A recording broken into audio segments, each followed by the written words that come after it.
Hi there. My name's Lynelle, Executive Director of Community Services, and I'm here with Camille Gonzalez. Hello. Who's the Operations Manager in the Community Services Office. And Camille's here to talk to us today about some important information from the Community Services Office. Yes. Now I wanted to ask you about solicitors. We get a lot of calls and comment cards about solicitors. So are solicitors allowed? No, they are not allowed in the community. That's in the rules and regulations. Okay, and what types of solicitors do we see often in the community? Typically we get mostly roofers, painters, landscapers, anyone that either leaves like a pamphlet at your door, driveway, or card, or if they approach you while you're out in your yard. So what should homeowners do when they are approached with solicitors? Just remind them that there's no soliciting in the community. If they're able to get the name of the company either off the vehicle, or if they ask or they tell them, you can ask them to leave, and then once you have the information, you can call Mobile Patrol, or you can contact the Community Service Office as well, and then we can contact that company and just let them know again they cannot be in here soliciting. I also believe that the gate hosts at Yes.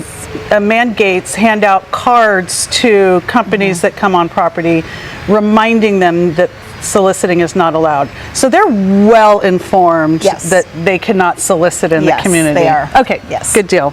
So what if a homeowner does want to do work on their home, or maybe they are concerned about their roof, what should they do? It's highly recommended if you're going to do any work, especially if you're spending a lot of money, is to at least get 2 or 3 bids, other bids from other companies. And usually a good company will do an evaluation of the work, and then typically they will come out and reschedule for another time to actually do the work. It's kind of a red flag if you have a company that comes out and they want to do same day work for way cheaper the cost. That can kind of be a red flag. Okay. Good to know. And then also the association, when we're doing work on behalf of the community on common areas, if something costs $10,000 or more, we get 3 bids as well. So it's kind of a guideline. If it's kind of pricier, get bids Yes. so that you get a good idea of what work needs to be done and that you're being charged fairly. Thank you. That's good information. Now, speaking of rules, the board just approved a couple of additions to the rules and regulations. Can you tell us about those? Yes. So some of the new rules that the committee have added has to do with construction, landscape materials, and then dumpsters, utility trailers. So there's going to be no utility trailers and no construction landscaping equipment parked in the street overnight. They can be out there during the day. They do need to have a permit for the utility trailers if they're using it for dumping or anything like that on the actual trailer, which they can get at Community Services. One of the other things is there's no more construction materials like pavers, rock, sand allowed in the street at all. These materials will need to either be put on the property or they need to be put on their driveway now.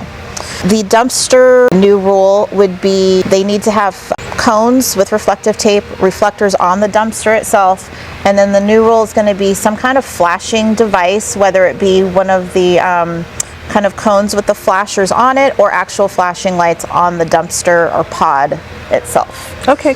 Yes. Good deal. So what should the homeowners do if they have any questions about the new rules?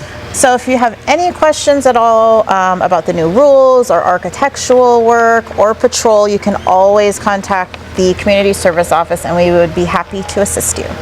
Great. Yes. Good information. Thank you so much, Camille. Yes. So Gustavo wanted me to remind you about some upcoming events. Huey Lewis and the News, February 5th at 7 p.m.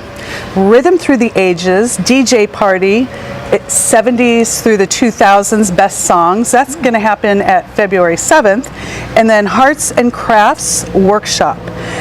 You will learn how to make a beautiful door sign for your Valentine, and that's on February 8th. So come by the concierge desk to get your tickets for that.